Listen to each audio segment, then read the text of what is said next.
today I'm going to be doing the book recommendations tag. I don't know who did this first, so I don't have anything linked, but if you type it in, I'm sure you could probably find it. So if I'm looking down, it's because I'm reading the prompts. I'm hoping this will sort of give a good idea of what books I like, why I like them, and I'm not going to say find some books that you probably don't know, because you probably know all of these. But there are 15 questions, so let's get to it. The first one is a favorite that you are always recommending, and my first book is Project Hail Mary. Now, I actually recommend you listen to the audiobook for this one, because the audiobook really adds to the experience, and that's how I enjoyed it, but I enjoyed it so much I picked up a physical copy to go on my shelves. Next is a guilty pleasure read. For me, Sarah J Maas. I know it's not like always the best constructed or the best written, but it's got good characters, it's got good plot, and I know what I'm getting with them, and I enjoy them. I actually read these ones really fast. The next is a book that everyone loves, but you didn't. That is Dune. I hate Dune. I think hate is a strong word. I dislike Dune immensely. It's just, it drags. People talk about dry writing, and I say that this book is apt for being set on a desert planet, because this is the driest book ever. And there's these little, like, you know, where they've got like poetry or an extract from a random person in the future. This has it. It has it at the beginning of every chapter, and it spoils like something major that's going to happen in that chapter, so there is like no suspense. Next is a book I read the fastest. Now, it's not the fastest, because the fastest is always like a middle grade or a short book, and you can read those in like one sitting, but this book is a chunky book. I read it in 2 days. This is A Dance with Dragons Part 2, because I am British, and in England we have this book split into 2. So the first part took me a while to read, a few weeks, but this second one I read in 2 days. Couldn't put it down. Wanted to see what happens at the end of this book to all our favourite characters. And now I have to wait to see what happens to all the characters, and we may never know. Next is Deserves More Hype. A Deadly Education. I love this trilogy a lot, and I know it's not for everyone, but I feel like a lot more people should give it a go, because it's got its audience. It just needs to find its audience. So if you don't know how to describe it, like prose style, because most people find problems with the prose, but even I have no idea why I like the prose as opposed to some of the other books that are sort of similar. But it's a school setting. It is literally a deadly education. It's a school that is out to kill you. So if you read a bit, if you like it, then you're gonna love the trilogy. If you don't, just skip it. Next is becoming a TV show or movie. I don't really keep up with what is sort of coming out, what is out, which is bizarre, because I'm doing like an adaptation thing soon. But I don't know what's coming out. I only know what is out. So I know that Shadow and Bones season 2 came out recently, which I like the show more than the book. Controversial. And I know that Daisy Jones and the Six recently came out. I like the book and I am interested to see the TV show at some point. The next one is, which book have you reread the most? Apart from Harry Potter, which I reread multiple times, like 10 years ago, 15 years ago, Christ. I don't reread that much. I feel like I'm always playing a game of catch up. As you can see, I've got loads of books. I still haven't read, I've read about half of them. So I am catching up. I feel like there's so many good series coming out that have come out that I just need to get round to. So I'm always chasing the next book rather than going back. But I would like to go back and reread some of those comfort reads.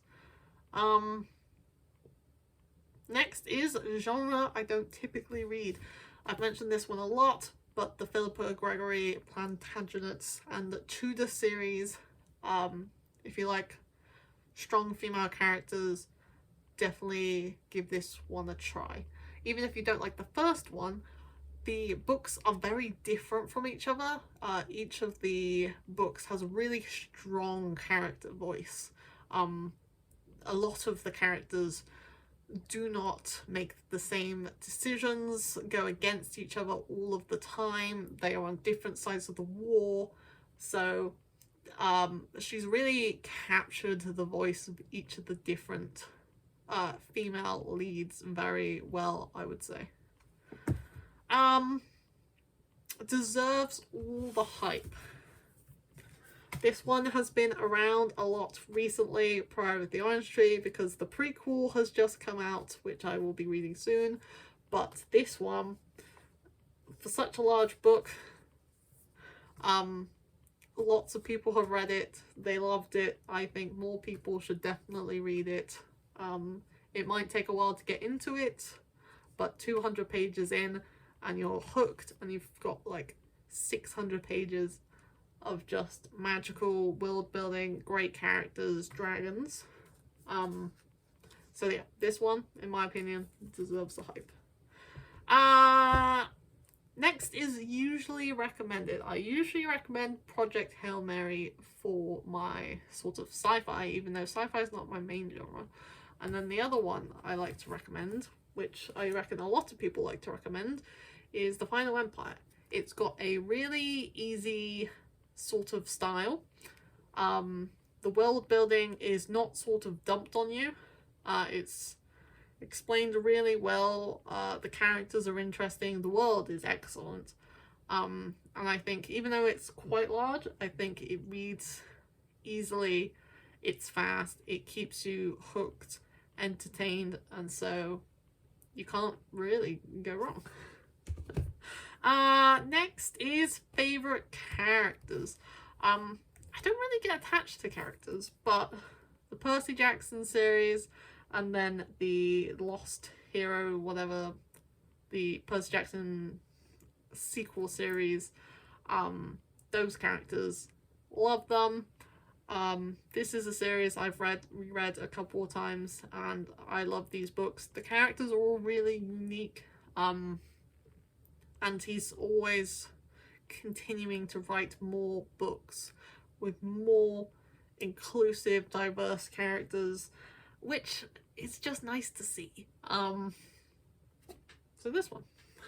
And a world that you could live in. Now, we all know that a lot of book series, whilst they are excellent to observe and they're amazing to sort of be in for the story, we don't really want to live in like the world of A Song of Ice and Fire, because we would die or we would have a terrible time. So I picked a safe middle grade book that is whimsical and magical, and you're not going to be stabbed. Probably go on a magical adventure. There's talking cat in this one. Safe option. Amazing world. This series, if you haven't read it, definitely pick it up. People be like, oh, but it's a middle grade. I love this series. even I say even though it's a middle grade, kids love it, but it translates well as an adult. I feel like it's got a little whimsy. It's fun.